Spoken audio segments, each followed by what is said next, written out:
I didn't expect Christmas dinner to end with me lying on the floor. One second I was pulling out a chair, and the next my stepdad's hand was on my shoulder, shoving hard enough to knock the breath out of me. He glared down and said, "That seat belongs to my real daughter. Get out." The room froze. No one moved. No one spoke. I stood up slowly, tasting metal, feeling the heat rise in my chest. What he didn't know was that before the night was over, I'd make sure this moment changed his life forever. I wish I could tell you that moment at the Christmas table came out of nowhere, that my stepdad snapped for the first time and everyone was just as shocked as I was. But the truth is, families don't break in a single night. They crack in small, quiet ways long before anyone hears the sound. I've lived with him since I was 13. My mom married him after a whirlwind year of dating, calling it her chance at a fresh start. For her, it probably was. For me, it meant learning to shrink myself in the very house that was supposed to feel safe. He never yelled, never cursed. He didn't need to.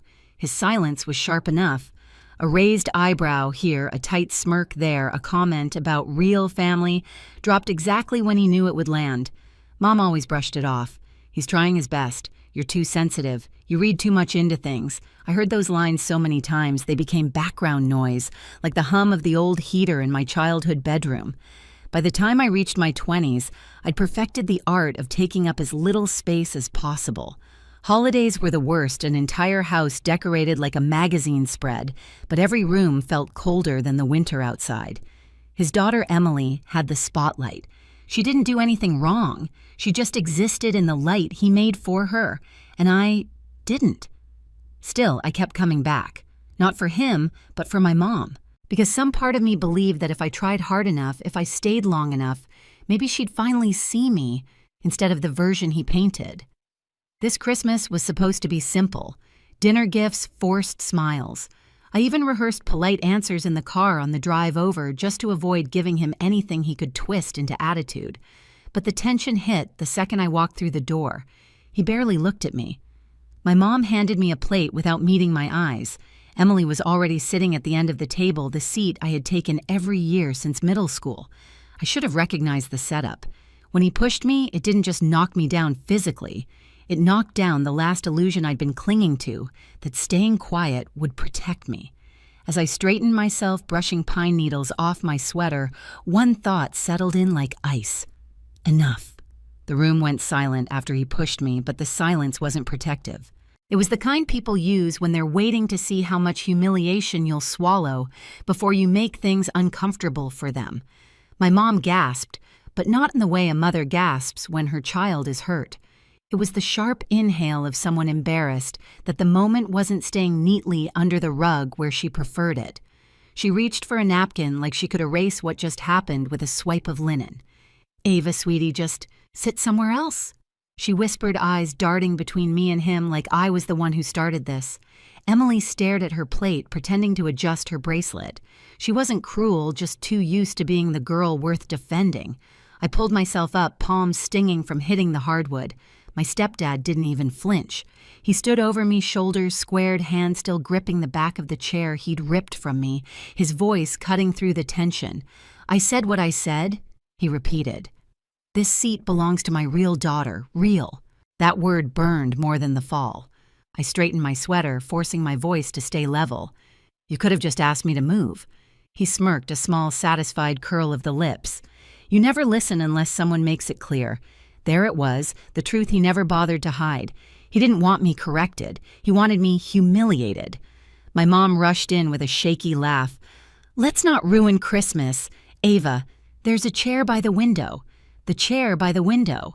Far from the table, far from the conversation, far from being part of this family." I felt my pulse thudding in my ears. For years, I convinced myself that enduring moments like this was easier than confronting them, that keeping the peace meant keeping the family together.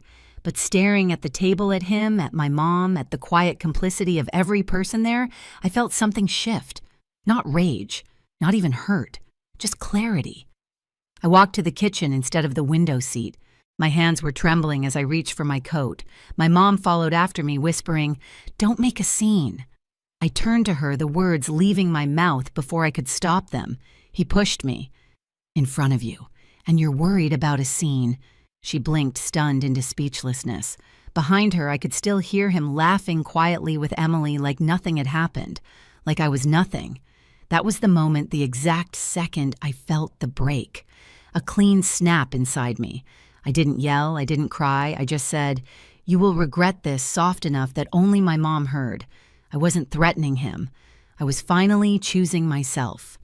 I drove home that night with both hands clenched on the steering wheel, the Christmas lights blurring through my windshield like smeared watercolor. I wasn't crying. I thought I would, but there was nothing left to spill.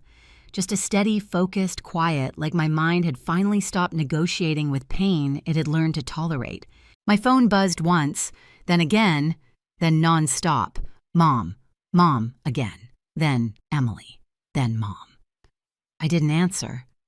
Let them sit in the silence they'd insisted I accept all these years. When I got home, the house was dim except for the glow above my kitchen sink. I hung my coat and stood there for a long moment, fingers pressed against the counter, replaying the shove in my head, the shock of the floor meeting my palms, my mother's whisper, "Don't make a scene." His voice echoing behind her like an iron gate slamming shut. "Real daughter." The words clung to me like frost. I boiled water for tea just to have something warm in my hands. The steam rose soft and ghost-like while a different kind of resolve settled in my chest. He wanted to remind me of my place. He wanted to shrink me down so small I'd disappear from the frame of their perfect holiday picture. Fine. I would disappear, but not in the way he expected. I opened my laptop, not to rant, not to send a furious message. I pulled up old documents, payments, bills, agreements, every piece of paper my mom had ever asked me to help organize over the years. He always liked to pretend he was the head of the household, but half the responsibilities that held that house together had my fingerprints on them. I just never pointed it out. I wasn't looking to destroy him. That wasn't my goal. I wanted something far more precise. Accountability. I reviewed everything with a detached calm I'd never felt before.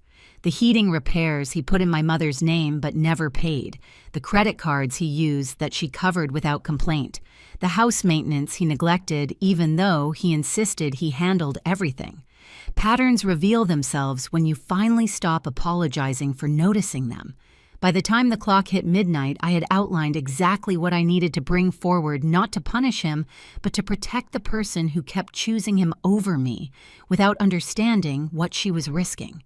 I closed the laptop and exhaled slowly. Tomorrow morning, his world would tilt, not because I broke anything, but because I finally held a mirror to the things he'd spent years stepping over, and he wouldn't see it coming.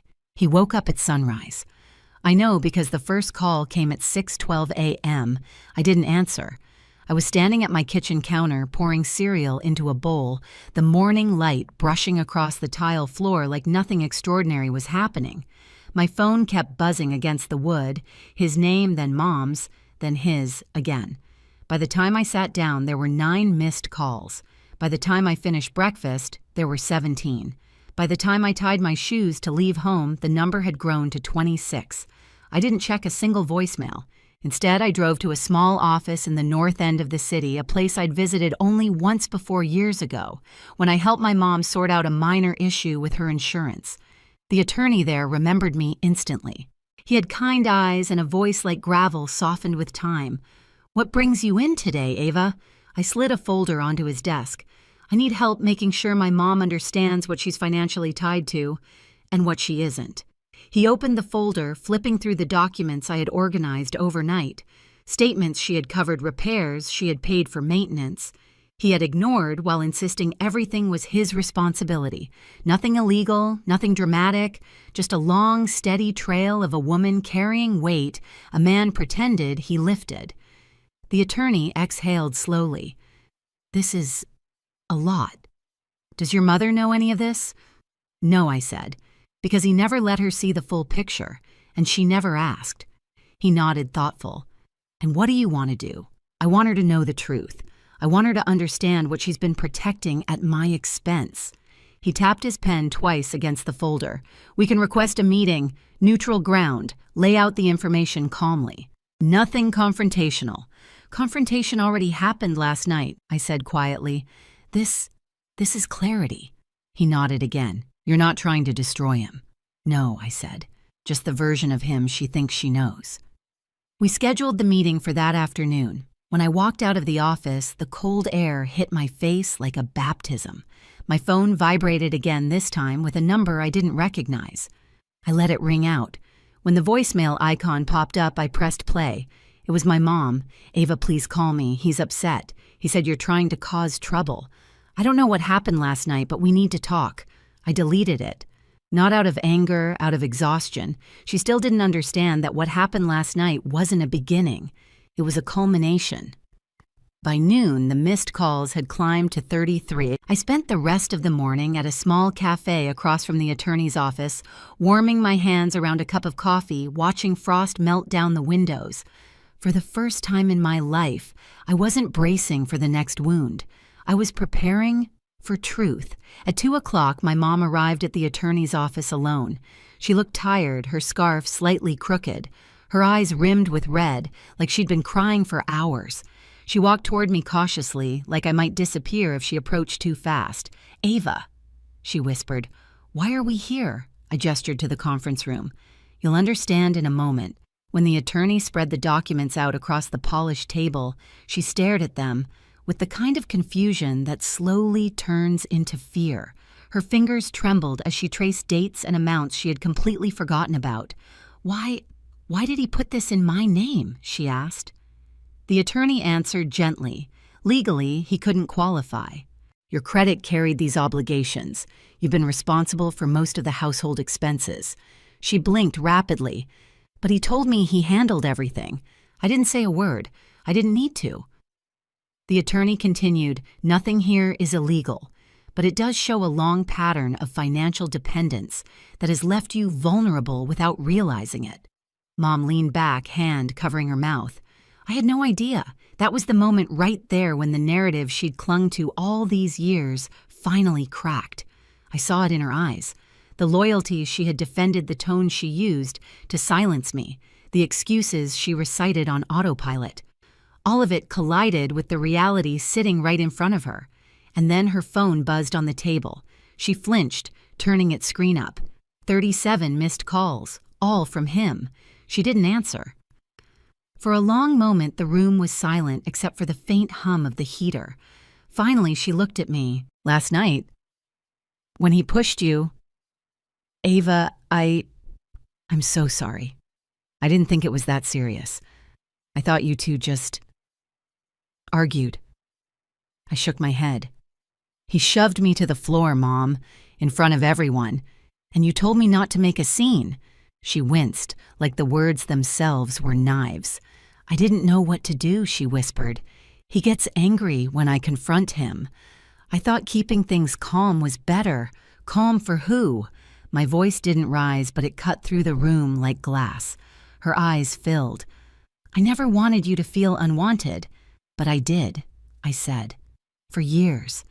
And yesterday wasn't the first time, it was just the first time it was undeniable.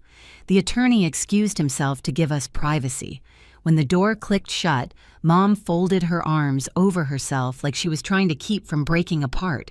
What happens now? She whispered. That's up to you, I said, but whatever you decide, it has to be with full knowledge, not the story he tells you. Another buzz. Her phone lit up. 41 missed calls. She silenced it without answering. When we walked out of the office together, the winter sun was already sinking, casting a long shadow behind us on the sidewalk.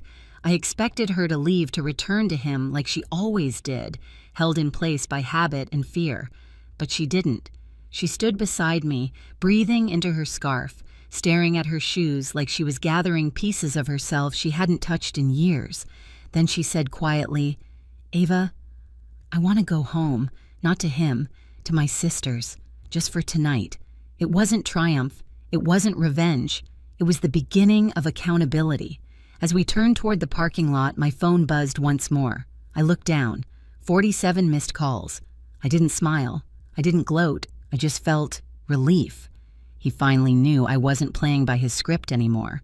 and tomorrow he would have to live in a world where I no longer collapsed under his voice, his expectations, his version of family. A world where the truth had a seat at the table even if he tried to push it away. My mom stayed with her sister for several days. I didn't check on her constantly, didn't hover, or try to direct her choices. For once, she wasn't leaning on him or expecting me to smooth things over. She was simply sitting with the truth, and that was more than anything I'd seen her do in years. Meanwhile, the calls from him slowed, then stopped. No apologies, no explanations, just silence thick enough to confirm everything we had uncovered. He wasn't looking for understanding, he was looking for control. And without an audience, he had nothing to say. Mom asked me to meet her for coffee later that week. When she walked in, she looked smaller but steadier, like someone who'd finally stepped out of a long, cold shadow. I read everything again, she said, wrapping her hands around the warm mug. I can't believe how blind I was. You weren't blind, I told her. You were tired. And he counted on that. She nodded slowly. I want things to be different. I want to learn how to stand up for myself. And for you. It wasn't a perfect apology. It wasn't a perfect moment. But it was honest. And that mattered more than anything she could have said at the Christmas table. As she talked about next steps, practical ones, gentle ones, I felt a strange lightness bloom in my chest. Not victory, not even closure. Just the quiet relief of finally seeing my mother choose herself. And if she could do that, then maybe finally she could choose me too. I didn't walk away from that Christmas to punish anyone. I walked away because I finally understood that protecting myself wasn't disloyal. It was necessary. Families don't heal through silence or endurance. They heal when someone is brave enough to break the pattern. For us, it started with one truth laid on a table where I was never allowed to sit. If this story reminds you of something you've lived through, share it in the comments. And don't forget to subscribe for more stories like this. I'll see you in the next one.